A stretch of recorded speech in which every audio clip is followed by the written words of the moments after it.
기쁨의 찬양, 또 하나님께서 기뻐 받으셨는 줄로 믿습니다. 오늘 7월 첫째 주일 예배, 이제 2016년에 절반이 지났습니다. 또 오부 젊은 예배 오신 분들 주의 이름을 축복하고 환영합니다. 오늘 옆에 있는 분들 보면서 이렇게 인사하고 말씀 시작하겠습니다. 하나님께서 당신과 함께 하십니다. 이렇게 좀 고백하겠습니다. 하나님께서 여러분들의 삶과 함께 하십니다. 여러분, 그것만큼 가장 큰 축복이 없는 것 같아요. 하나님이 우리와 함께 하시는 것, 그거 말고 뭐가 더 필요하겠습니까? 오늘 이제 마가의 시선으로 바라본 예수의 하나님 나라 네 번째 시간, 이제 오늘은 하나님 나라가 가까이 왔다, 이 주제로 말씀을 나누려고 합니다.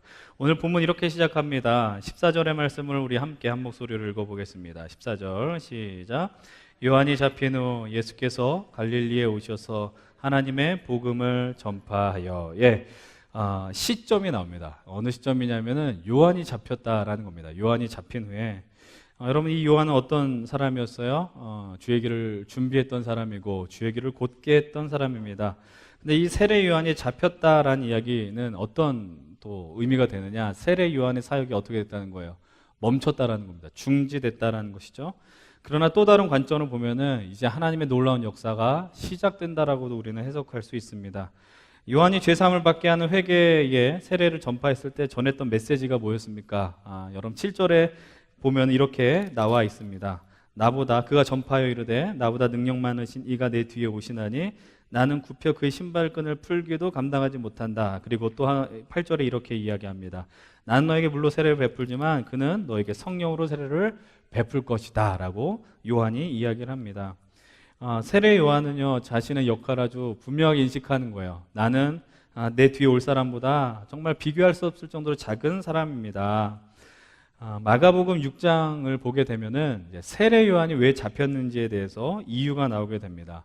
당시 유대 갈릴리를 다스리고 있었던 지역에 헤롯 안티파스라는 지도자가 있었습니다. 헤롯이라고도 부르는데 그런 사람을 이제 성경은 분봉왕이라고 부릅니다. 분봉왕.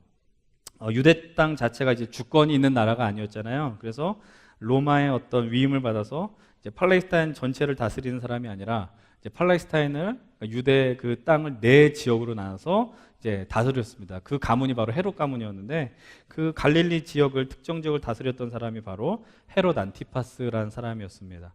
근데 헤롯 안티파스가 부정한 방법으로 자신의 동생의 아내를 취했습니다. 그것이 세상에 많이 시끄러운 뉴스가 된 것이죠. 이런 불의한 모습을 보면서 세례 요한이 비판했습니다. 고발했습니다. 그것이 하나님 보시기에 합당하지 않다라고 분명하게 지적하였습니다. 이 모습을 헤롯과 헤롯의 아내였던 헤로디아는 이제 견딜 수 없었던 것이죠. 그래서 요한을 잡고 감옥에 가두게 되는 것입니다. 여러분, 이 짧은 장면을 통해서 우리가 잠깐 유추할 수 있는 내용이 있어요. 과연 주님의 길을 준비한다는 게 무엇일까? 또 주님의 길을 곧게 한다는 게 무엇일까? 그런 삶이란 무엇일까? 우리가 살아가는 이런 시대 속에서 어떤 불의한 일들이 있습니다. 옳지 못한 일들이 있습니다. 그것을 인식하고 고발할 수 있는 용기를 갖는 것, 또 그런 행동을 하는 것, 그것이 또 주님의 길을 준비하는 하나의 방책이 아닌가, 방안이 아닌가라는 생각을 해봅니다. 세상의 모든 벌어지는 일을 다 비판적으로 접근할 필요는 없어요. 비관적으로 바라볼 필요 없습니다. 또 앞뒤 안 가리고 무조건 덤벼드는 것 역시도 옳은 것 아닙니다. 그리고 나만이 정이며 당신은 불입니다라고 이야기해서는 안 됩니다. 그러나 바른 생각, 바른 판단, 이 좀 바르다는 표현보다 요즘 우리가 살아갈 시대에 상식적인 어떤 삶의 태도들, 이런 것들을 견지하며 살아가는 것이 쉬운 일은 아닌 것 같아요. 쉬운 일이 아니라기보다는 쉬워야 되지만 그렇게 살지 않아요. 많은 사람들이. 여러분, 요즘 사람들이 칭찬하는 일들이 있습니다. 어떤 연예인들을 보면서 저 사람 참 개념 있다, 개념 연예인 등극 이런 표현들 나오고, 저 사람 개념 여자다, 개념 남자다 이런 표현을 한다는 것이죠. 여러분, 당연한 일을 하는데 칭찬을 받는 시대가 여러분 정상일까요? 비정상일까요? 여러분, 그 말의 의미는 뭐냐면 당연한 일을 하지 않은 사람이 이 시대에 너무나도 많다라는 이야기입니다. 여러분, 우리들이 이 땅에서 예수 믿는 사람으로서 살아가실 때에 좀 생각하는 훈련을 감당한 여러분들이 됐으면 좋겠어요. 내가 예수님을 믿고 살아간다는 게 뭐냐? 예수님의 관점, 예수님의 마음이랑 이 시대를 어떻게 바라볼 것이냐, 좀 그런 것들을 여러분들 훈련하셨으면 좋겠어요. 이 예배를 통해서, 말씀을 통해서, 기도를 통해서. 여러분, 가만히 있으면 자연스럽게 끌려가게 됩니다. 세상의 가치에 끌려가게 됩니다. 세상의 어떤 원리에 끌려가게 됩니다. 여러분들, 그런데 우리들이 연약한 존재들이 아니에요. 우리가 처음에 뭐라고 인사했습니까? 하나님이 당신과 함께합니다. 그것은 인사말이 아니에요. 그냥 어떤 우리가 예의를 차리기 위해서 던지는 말이 아닙니다. 하나님께서 우리와 함께 하시기 위해서 하늘을 가르셨습니다. 휘장을 찢으셨습니다. 광야에 직접 들어가셨습니다. 여러분, 우리가 그 사실을 기억하면서 우리의 주어진 삶의 현실을 잘 감당하시는 저와 여러분들 되기를 간절히 바랍니다. 여러분, 요한이 잡혔습니다. 요한이 잡혔는데 그 위에 이제 누구의 이름이 나와요? 예수님의 이름이 나오게 됩니다. 요한이 잡힌 후 예수께서 갈릴리에 오셔서 하나님의 복음을 전파했다고 성경은 이야기하고 있습니다. 여러분, 하나님께서 사용한 사람들이 있습니다. 여기서도 여러분들 우리는 하나님의 사람이고 하나님께 쓰임받는 사람들입니다. 근데 여러분들 그 사람이 어려운 상황을 만나서 사역을 멈추게 됩니다. 이것이 절망일까요? 절망처럼 느껴질 수 있습니다. 그러나 단순히 그렇게만은 되지 않습니다. 요한이 감옥에 들어간 후에 어쩔 수 없이 자신의 사명을 멈추게 됩니다. 그러나 너무나도 안타까운 일이지만 우리가 여기에서 놓치지 말아야 하는 것이 무엇입니까? 요한의 사역은 멈췄지만 영원토록 멈출 수 없는 것이 있습니다. 그것은 바로 하나님의 역사라는 거예요. 여러분들, 하나님께서 우리들을 사용하십니다. 그러나 하나님께서 하나님의 뜻한 방법 가운데 어떤 사람들의 길이 막힐 때도 있지만, 그러나 하나님은 오늘도 여전히 일하고 있다는 사실을 여러분들 기억하시길 바라요. 오늘도 쉬지 않으세요.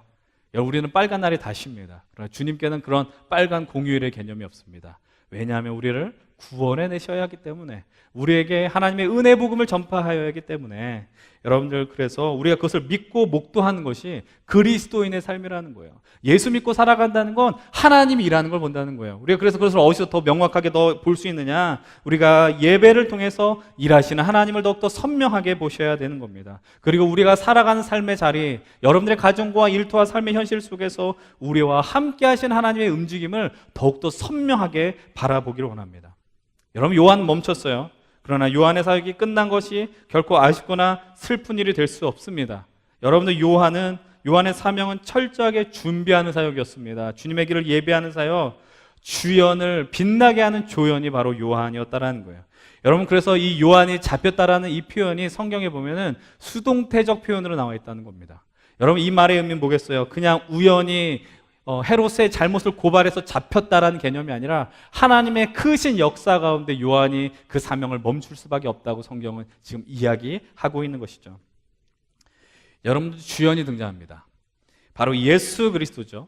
예수님께서 어떤 말씀을 선포하십니까? 15절의 말씀을 우리가 한 목소리로 읽었으면 좋겠습니다. 함께 우리가 성경에 우리의 시선을 두고 15절의 말씀 한 목소리로 읽겠습니다. 시작. 이르시되 때가 찼고 하나님의 나라가 가까이 왔으니 회개하고 복음을 믿으라 하시더라. 여러분들, 본문 15절을 보면은요, 네 가지 메시지가 나오죠. 때가 찼고요, 하나님의 나라가 가까이 왔다, 그리고 세 번째 회개하라, 네 번째 복음을 믿으라. 물론 이 네 가지를 다 따로따로 메시지를 깊게 살펴볼 수 있지만 오늘은 물론 그렇게 하지는 않습니다. 여러분, 근데 여러분 아시십니까? 이 메시지가요, 세례 요한이 했었던 메시지와 동일하다는 거 아십니까? 어떻게 보면은 예수님께서 하신, 이 땅에 하신 가장 중요한 메시지는 세례 요한의 반복되는 메시지였다라는 사실입니다.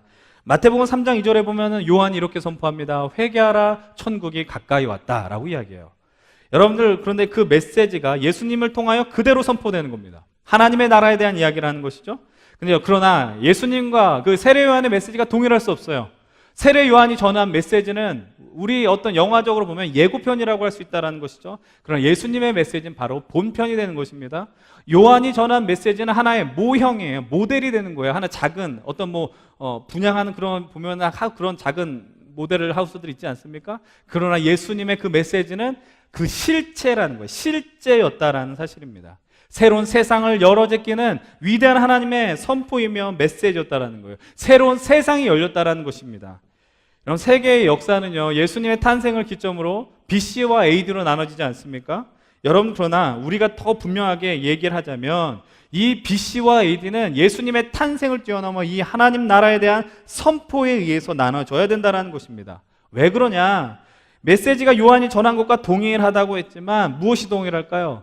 회개하라는 메시지와 하나님의 나라가 가까이 왔다는 것은 동일합니다. 그러나 예수님께서 또 더 첨가하여서 그리고 분명하게 선포한 메시지가 있습니다. 그것이 무엇입니까? 바로 때가 찼다라는 겁니다. 때가 찼다. 여러분들, 그리고 복음을 믿으라고 얘기를 하는데 여기서 말하는 그 시간들, 때는 무엇을 의미합니까? 여러분 영어적 표현을 보면은 the time has come이라고 이야기를 하는 거예요. 그리고 또 다른 번역본을 보면 the time is fulfilled이라고 이야기합니다. 하나님의 시간이 왔고 그 시간이 왔고 그 시간이 이미 충족되었다라고 지금 이야기를 하고 있는 것이죠. 여러분들 그럼 그때는 어느 때이냐? 바로 하나님이 주도하는 시간을 의미하는 것입니다. 여러분 헬라적 의미에서 그 시간이 크로노스라는 단어와 카이로스라는 단어로 여러분 쓰인다는 거 여러분 아시지 않아요? 크로노스는 뭡니까? 여러분 쉽게 이야기하면은 시간의 흐름인 겁니다. 제가 설교를 하는 시간이 7월 3일 오후 2시 40분입니다. 2시 40분 다음엔 어떤 시간이 되겠어요? 2시 41분이 될 겁니다. 이런 자연적인 시간의 흐름을 우리는 흔히 크로노스라고 이야기를 하는 겁니다. 여러분 그것은 우리에게 있어서 하등 특별한 이유가 변화되는 어떤 영향력을 끼치는 시간이 될 수 없습니다. 왜냐하면 이것은 어떤 태양력 아니면 그런 것에 따라서 인간이 만들어낸 시간이거든요. 근데 여러분들 그거하고 다른 또 하나의 시간 카이로스는 어떤 의미를 하고 있습니까? 바로 어떠한 인생에 있어서 특정한 시간을 의미하는 것이죠. 여러분 인생 속에서 한번 생각해 보십시오. 여러분들의 삶을 변화시켰던 누군가의 그 만남의 시간이 있습니까? 여러분들의 삶을 평생토록 함께하는 그 사람을 만난 그 시간, 여러분들이 인생의 목적을 발견한 그 시간이 있지 않습니까? 그런 것을 흔히 우리들은 카이로스라고 부릅니다. 근데 여러분들 오늘의 이 시간은 이때는 차원이 다른 카이로스라는 겁니다. 왜냐하면 인류 역사의 흐름을 뒤바꿔 놓는 시간인 것이죠. 이때가 바로 하나님의 카이로스입니다. 하나님께서 주도권을 쥐고 하나님 당신께서 만들어 놓은 세상을 향해 자신을 드러낸 사건, 계시한 사건이 바로 이 예수 그리스도의 오신 사건이다라는 사실입니다. 이제 그 선포와 답으로 하나님이 말씀하신 거예요. 예수님 뭐라고 얘기해요? 하나님의 나라가 가까이 왔다라는 겁니다.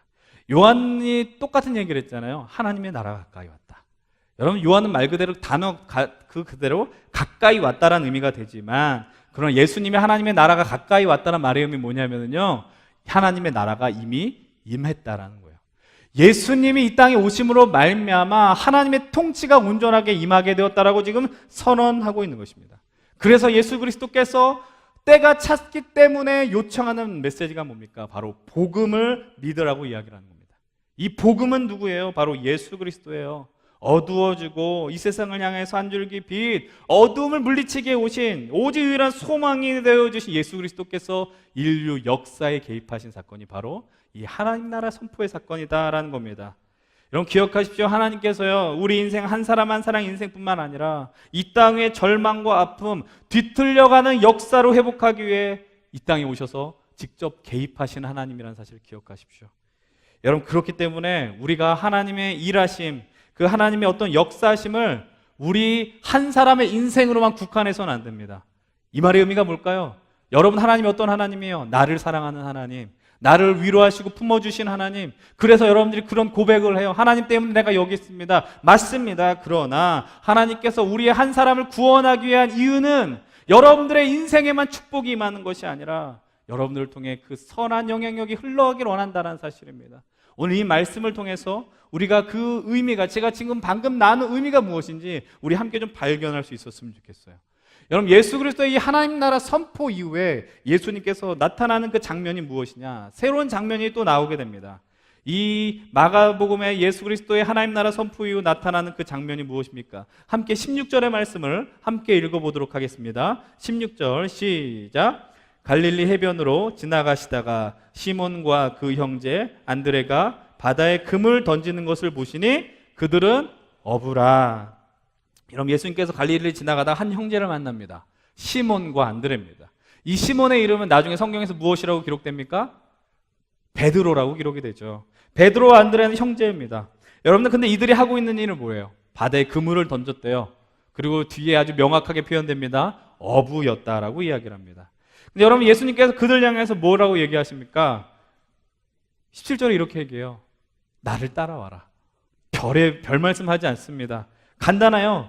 나를 따르라라고 이야기하는 거예요. 그런데 여러분 이 말씀이 그들의 삶의 방향을 완전하게 바뀌는 중요한 말씀이라는 걸 아십니까?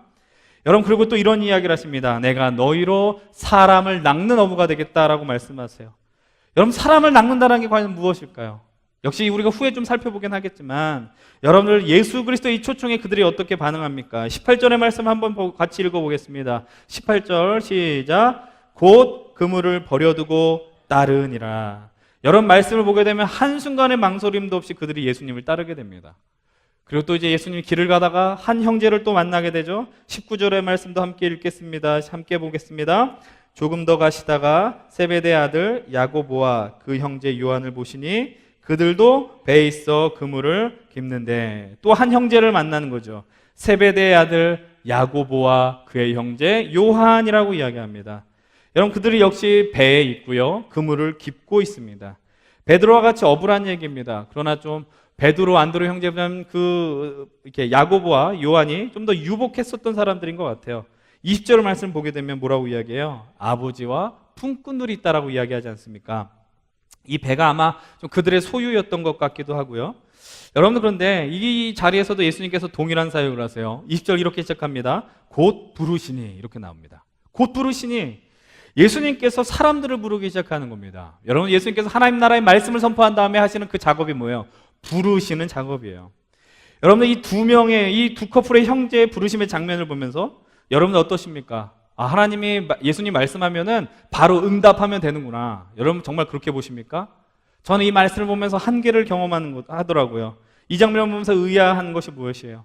어떻게 예수님의 그 요청에 1초의 어떤 망설임도 없이, 고민도 없이 응답할 수 있었을까라는 거예요. 여러분들, 이들이 믿음이 너무나도 좋아서 예수님이 나를 따라와 그러면 당연히 가야 되는 겁니까? 여러분들도 예수님이 나에게 오라 그러면 그냥 아무런 이유 되지 않고 여러분 따라가십니까? 여러분 스스로 봐도 이해가 안 되는 장면 아니에요? 여러분, 이 마가복음의 말씀을 준비하면서 하나님께서 마가복음뿐만 아니라 다른 복음서, 마태, 마가, 요한을 복음을 우리에게 주셨다는 사실이 참 감사했습니다. 여러분, 마가의 경우에는 뭐라 그랬어요? 즉시 복음을 전해야 하니까 그 사명감으로 인해서 많은 것들을 생략시킵니다. 아주 중요한 메시지들만 남겨두는 것이죠. 그러나 여러분, 예수님께서 제자들을 부르실 때 마가복음에서 볼 수 없는 장면들이 다른 복음서에서 확인되어진다는 것을 우리는 발견할 수 있습니다. 여러분, 예수님의 생애를 알기 위해서는 우리가 마태복음부터 요한복음까지 함께 볼 수 있는 눈을 가지셔야 됩니다. 여러분들, 예수님을 닮기를 원하신다면 그런 말씀 보는 습관들을 기르셔야 된다는 것이죠. 여러분, 예수님께서 제자들을 부르기 전에 어떤 사역을 펼쳤는가 우리가 기억할 필요가 있습니다. 하나님 나라를 선포하셨잖아요. 마가복음 그 순서에도 그렇습니다. 하나님 나라를 선포하고 제자들을 부르셨습니다. 근데 여러분, 예수님께서 이 메시지만 선포하셨을까요? 때가 찼고 하나님의 나라가 가까이 왔으니 너희들은 회개하고 복음을 믿어라. 그러나 다른 복음서를 보면 그렇게만 되어 있지 않습니다. 특별히 누가복음을 보게 되면 예수님께서 사역을 시작하기 전에 그 나사렛 회당에 계시면서 이사야 60장의 말씀을 읽는 장면을 우리들이 보게 됩니다. 근데 누가복음 4장 1절은 이렇게 시작을 합니다. 예수께서 자라나신 곳 나사렛에 이르사 안식일에 늘 하시던 대로 회당에 들어가서 성경을 읽으려고 서심해. 여러분들, 오늘날에 우리가 드리는 이 예배의 형태가 이 지금 성경에 나오는 회당의 말씀 선포와 아주 유사합니다. 여러분, 레위기의 어떤 제사나 또 솔로몬의 성전에서 했던 예배와 전혀 다른 회당에서의 이 어떤 말씀의 나눔이 오늘 우리가 살아가는 이 예배의 형태와 아주 유사하다라는 것이죠. 근데 여러분들, 예수님의 이 가르침에 대해서 사람들이 어떻게 생각하고 있습니까? 이 부분에 대해서 누가복음과 마가복음 다 동일하게 이야기합니다. 우리가 다음 주에 살펴볼 말씀이지만 한번 22절을 보세요. 뭐라고 이야기합니까? 무사람의 그의 교훈에 논란이 이는 그가 가르치시는 것이 무엇과 같고 권위 있는 자와 같고 서기관들과 같지 않다라고 이야기합니다. 예수님께서 아주 한 젊은 청년이 회당에 올라가서 성경을 읽고 그 가르침을 풀어내기 시작합니다. 그런데 이 말씀의 풀이는 이전에 듣지 못하였던 새로운 하나님의 음성을 듣는 것과 같다라고 사람들이 보아주었다는 것이죠. 기존의 회당장들과 서기관들이 했었던 것과는 전혀 다른 그 말씀의 선포가 회당 안에서 이루어졌습니다. 그때의 사람들이 어떤 일이 일어났겠습니까? 막 흥분하기 시작하는 겁니다. 이제 새로운 역사가 나타날 것이다. 그 이후 어떤 일이 벌어졌겠습니까? 이건 당연한 소신이에요. 여러분, 28절의 말씀 한번 보십시다. 1장 28절입니다. 함께 읽어보겠습니다. 시작. 예수의 소문이 곧 온 갈릴리 사방에 퍼지더라. 여러분, 예수님의 그 모습이 이제 한 지역을 뛰어넘어 소문이 나기 시작했다는 것이죠. 그럼 한번 여러분들 믿음의 상상을 한번 펼쳐보십시다. 이 예수님의 소문이 이 베드로와 안드레 또 야고보와 요한에게 들렸을까요? 안 들렸을까요? 당연히 들렸을 것입니다. 요한복음 1장을 보게 되면 안드레는 원래 세례 요한의 제자였어요. 근데 세례 요한이 지나가는 그 예수님을 보면서 이렇게 이야기를 합니다. 저 사람은 하나님의 그 어린 양이다. 세상 죄를 짊어가고 있는 하나님의 어린 양이다라고 이야기를 합니다. 그 이후 이제 안드레는 스승을 바꾸는 거예요. 제자 세례 요한을 떠나서 예수님께로 떠나간다라고 성경은 기록되어 있습니다. 그 예수님의 가르침을 들으면서 안드레가 막 흥분하기 시작하는 겁니다. 그리고 집으로 들어가서 누구에게 이야기했을까요? 오늘 말씀에 나오는 바로 자신의 형인 베드로를 향해서 예수님의 이야기를 이야기하는 거예요. 우리가 누구를 만났다? 메시아를 만났다고 흥분합니다. 그리스도를 만났다라고 흥분합니다. 그리고 그 메시지를 듣고 베드로의 마음이 어떻겠습니까? 흥분되었을 거예요. 왜 그랬을까? 여러분, 베드로는요 메시아를 기다렸던 사람이에요. 구약에서 선포했던 사람, 그 약속된 메시아를 기다렸던 겁니다. 근데 그 기다렸던 사람을 누구를 통해서 듣는 거예요? 자신의 동생인 안드레 입술을 통해서 듣는 것이죠. 여러분, 우리가 베드로를 볼 때마다 늘 갖고 있는 편견이 있습니다. 그것이 무엇입니까? 그는 무식한 어부라고 이야기하는 거예요. 그는 잘 모를 것이다. 여러분, 사도행전을 보다 보면은 베드로가 예수님에 대해서 아주 훌륭하게 변호합니다. 말씀을 선포합니다. 그때에 사람들은 이렇게 이야기합니다. 그를 향해서 학문이 없는 범인인 줄 알았다. 쉽게 이야기하면 아무것도 모르는 바보 같은 그런 무식한 사람인 줄 알았다고 고백하는 것이죠. 근데 여러분, 우리는 그를 오해해서는 안 됩니다. 베드로는 메시아를 기다렸고 메시아를 기다리는 가운데 하나님의 말씀을 사모하며 바라봤었던 인생이었다라는 것이죠. 그 하나님 나라를 기다리는 그에게 누가 찾아오셨습니까? 예수께서 오늘 직접 찾아오셨다라는 사실을 우리는 발견하셔야 돼요. 여러분, 누가복음 1장 5장 1절을 보게 되면 예수님께서 많은 무리들에게 하나님의 말씀을 선포했다라고 이야기합니다. 쉽게 우리로 치면은 부흥 집회가 벌어진 겁니다. 예수님의 말씀 사역이 선포가 되었다라는 것이죠. 베드로와 안드레가 그 말씀 집회에 참여했을까요? 안 했을까요? 아마 했었을 것입니다. 여러분, 그런데 베드로는 그 자리에 계속 있을 수 없었습니다. 말씀을 계속 듣고 싶었지만 들을 수 없었어요. 왜냐하면 그는 자신의 일이 있었기 때문입니다. 물고기를 잡으러 갔어야 돼요. 그래서 삶의 현장의 자리로 그를 떠나갔습니다. 그런데 그 삶의 현장에서 그를 기다리고 있었던 것이 무엇입니까? 바로 무거운 그물이었다라는 겁니다. 이런 베드로가 사용한 그물은요, 그 그물의 그 가에 보면은 무거운 돌들이 걸려 있었다라는 겁니다. 근데 그 그물을 던지는 거예요. 그리고 배가 움직이면서 우리가 뭐 쌍그리어선이라고 이야기하잖아요. 그 돌에 눌려 있는 그물들이 밑에 깔려 있는 물고기들을 끌고 온다라는 것이죠. 근데 여러분들, 그 그물을 끌어올리는 일이 쉬운 일이었을까요? 어려운 일이었을까요? 너무나도 어려운 일 아니었겠습니까? 여러분들, 그런데 베드로가 예수님을 향해서 누가복음 5장을 보면 이런 이야기를 합니다. 우리가 밤이 새도록 그물을 던졌지만 한 마리도 건지지 못했습니다. 이게 누구의 현실입니까? 베드로의 현실입니다. 한번 생각해 보십시오. 계속해서 그물을 던졌습니다. 쉽게 그물이 올라오느냐? 올라올 리가 없어요. 돌도 무겁고요, 또 물에 그 그물이 닿아서 무게가 더 더해졌습니다. 근데 그 안에 물고기라도 있으면 힘이 나죠. 근데 물고기도 한 마리도 잡혀있지 않습니다. 그에게는 그 그물을 건져 올린 일이 얼마나 힘겨운 일이었느냐라는 사실이죠. 근데 그뿐만이 아닙니다. 예수님 당시 시대의 배경을 설명해주는 그 책들을 보게 되면 당시 대부분의 어부들이 국가에 종속된 사람들이었다라고 이야기하고 있습니다. 고기잡이를 할 수 있는 사람들의 그 권한이 지배계급이 갖고 있었습니다. 근데 본인들이 직접 잡지 않으니까 그 권한을 브로커들에게 넘기는 거예요. 그 브로커들이 누구냐 하면 바로 세리들이었다는 것이죠. 그래서 어부들이 세리들하고 협상을 해서 계약을 맺고 그 조업권을 사서 고기잡이를 하며 생계를 이어가는 것입니다. 쉽게 말씀드리면 어부들은 하청업자들이에요. 그 사람들에게 그렇게 큰 권리가 있지 않았다는 거예요. 아무리 열심히 일했지만 누군가에게 더 많은 돈을 떼어주고 자신의 이 현실을 살아가는 것, 막상 가질 수 있는 이익은 별로 없다는 것입니다. 얼마나 힘겨웠을까요? 여러분, 방금 이 이야기를 들어보면서 혹시 여러분들의 처지와 좀 비슷하다고 한탄하는 분들이 계십니까? 내가 열심히 일하고 있지만 내가 과연 무엇을 위해서 일하고 있느냐? 내가 지금 어떤 누구 좋으라고 이런 일을 하고 있느냐? 이런 생각하면서 혹시 살아가는 분들이 계십니까? 여러분, 불평하고 싶지만 속으로는 불평하는데 실제로는 불평할 수 없습니다. 왜냐면요, 그리고 그 자리를 떠나면요, 어떤 일이 발생하게 됩니까? 나의 생존의 도구가 사라지잖아요. 내가 이것을 지금 붙들고 있는 이유는 내가 기뻐서 붙들고 있는 게 아니잖아요. 이거를 잊어버리면 내가 먹고 살 일이 막막하니까 그 붙들고 있는 거잖아요. 근데 그런 자들을 향하여서 지금 예수님이 친히 찾아오셨어요. 말씀하고 계시는 겁니다. 나를 따라오라라고 이야기하고 있는 거예요. 내가 너희를 사람을 낚는 어부가 되게 하겠다. 여러분, 하나님 나라를 소망하고 예수님의 그 가르침 속에서 기존에선 경험할 수 없는 위대한 그 통찰력, 메시아를 눈앞에 둔 그 제자들은요, 더 이상 예수님의 그 요청을 거부할 수가 없게 되는 겁니다. 배는 그들에게 생존의 도구였지만 또 다른 의미에서 뭐였을까요? 감옥같이 느껴지지 않았겠습니까?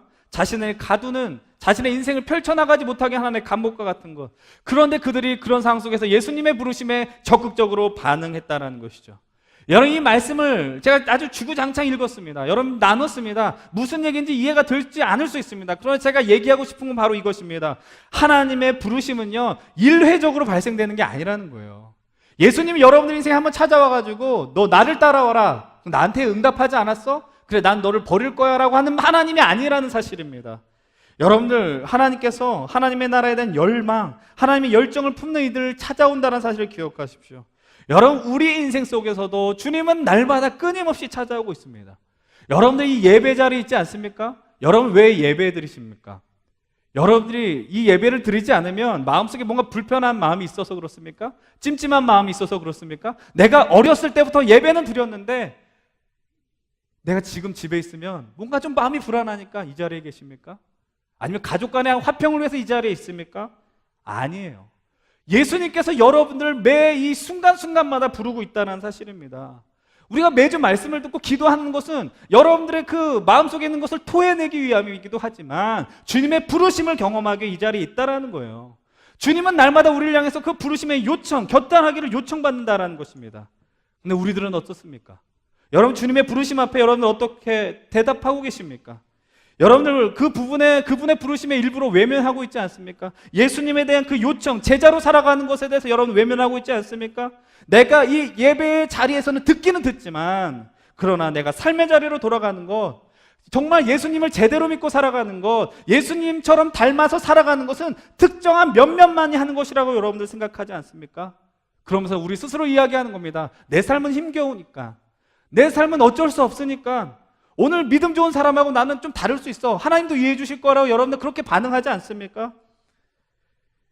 여러분들 기억하십시오. 오늘 우리가 이들과 같이 나의 삶의 자리가 겨우겨우 생존하기 위해 되어 삶의 자리라는 것만 인식한다면 여러분 우리 인생이 얼마나 비참하겠어요. 여러분들 반대로 또 나를 속박하는 그 삶의 자리가 될 수도 있다는 거 기억하십시오. 여러분들 정말 하고 싶은 일들이 있어요. 하고 어떤 직업적인 걸 떠나서 여러분들이 하나님의 마음에 부어주신 그 어떤 열망과 열정이 있는데 내 삶의 현실을 너무나도 크게 봐서 이것을 벗어나면 내가 죽을 것 같으니까 믿음의 결단을 하지 않는다라는 것이죠. 여러분, 근데 이 사실 하나만은 우리가 기억하십시오. 오늘 우리와 같이 인생의 무게를 지니며 살아가는 우리들, 그리고 제자로서의 삶을 요구하시는 그분의 부르심에 조용히 눈을 감는 우리와 같은 이들을 향하여서 하나님은 오늘도 찾아온다는 사실이에요. 여러분들이 그분의 부르심을 외면해요. 듣고 싶지 않습니다. 근데 여러분들 주님께서 여러분들 향해서 오늘도 그 문을 두드리고 있다는 사실입니다. 그렇다면 왜 주님께서 포기하지 않고 우리 인생에 찾아오냐라는 것입니다. 그것은 우리가 살펴본 두 번째 본문을 통해서 발견할 수 있습니다. 하나님 나라의 선포와 제자들의 부르심, 예수 그리스도께서 하나님 나라를 선포하는 메시지 이후에 제자들을 부른다는 건 엄청난 의미가 담겨 있는 겁니다. 그 말의 의미는 뭘까요?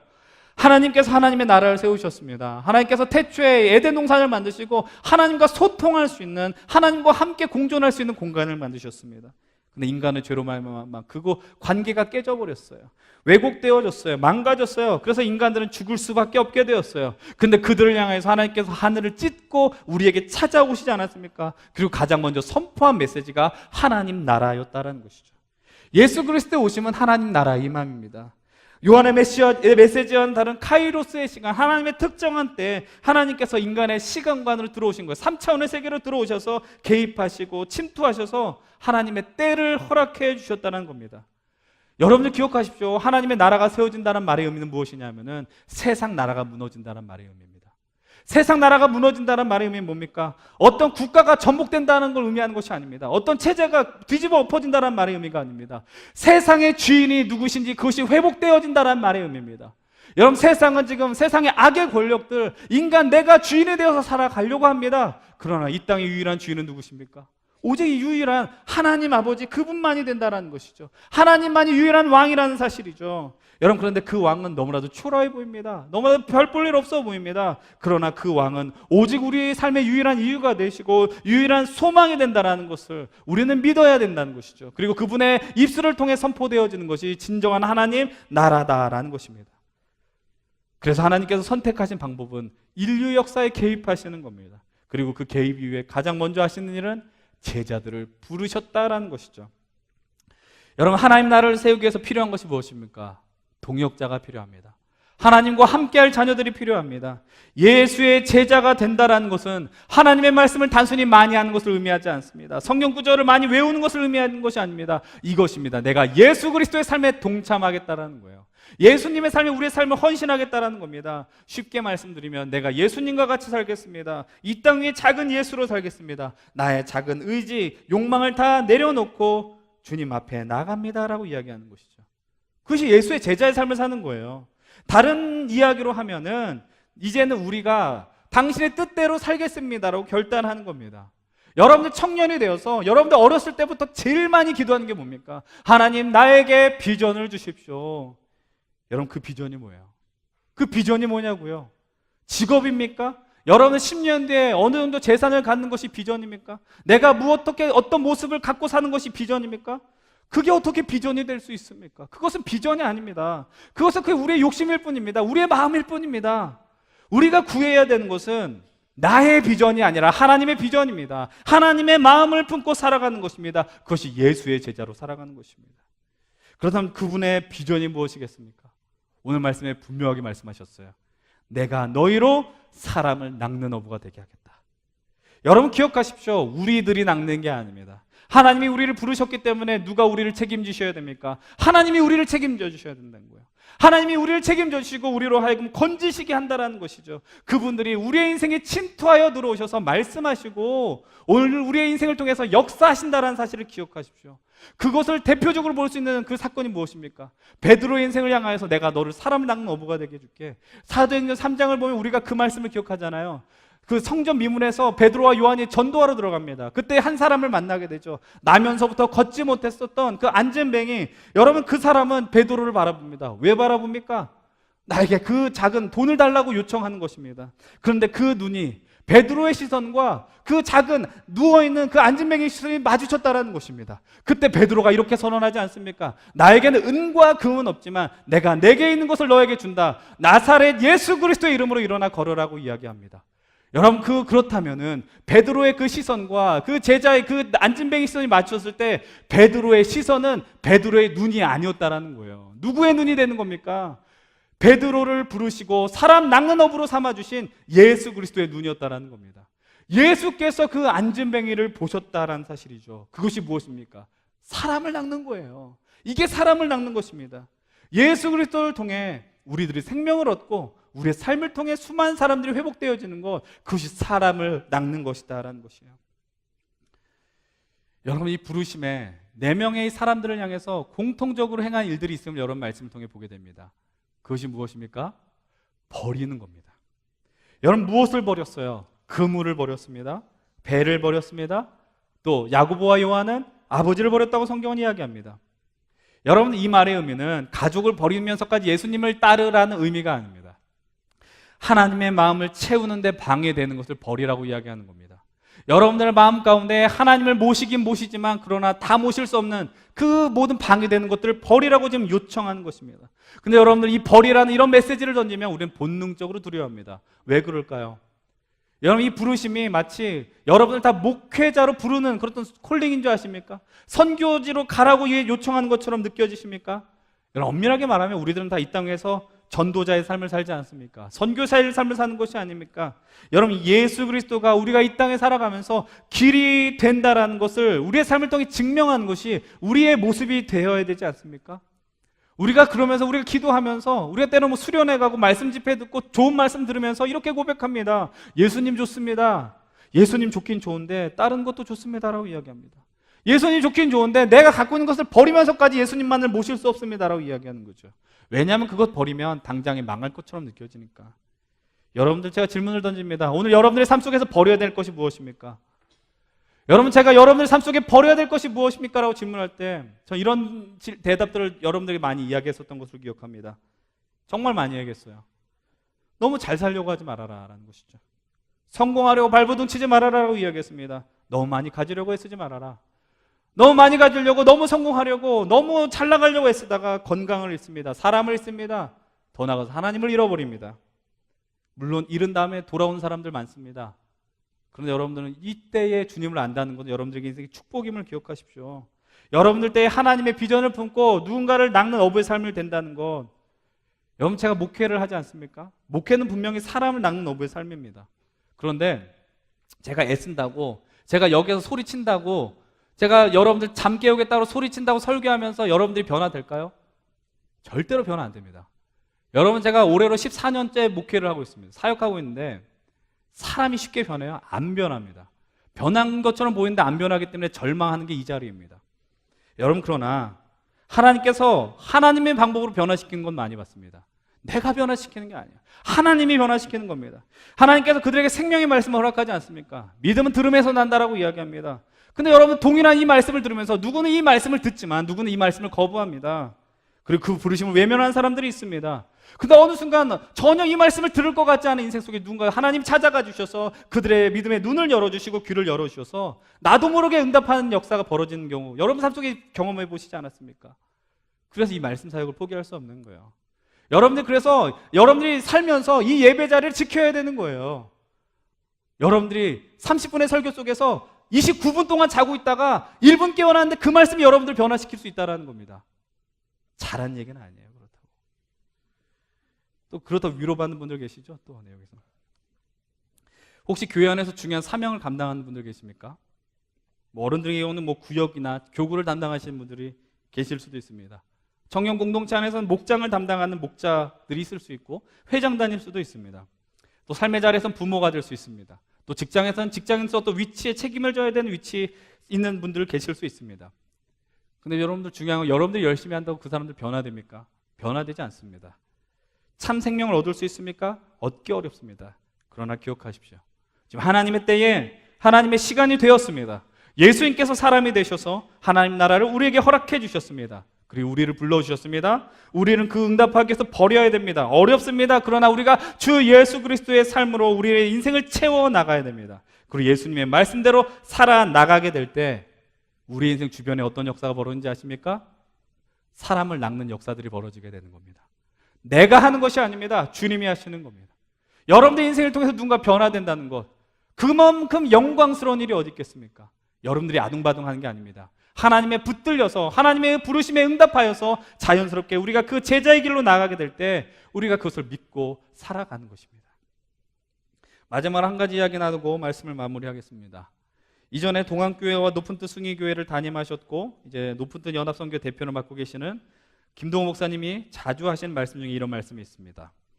많은 분들이 목사님을 향해서 꿈과 비전을 이야기하면서 질문한다는 것이죠. 목사님의 꿈과 비전이 무엇입니까? 그리고 목사님께서 이렇게 고백합니다. 내가 그 질문을 받고 알았습니다.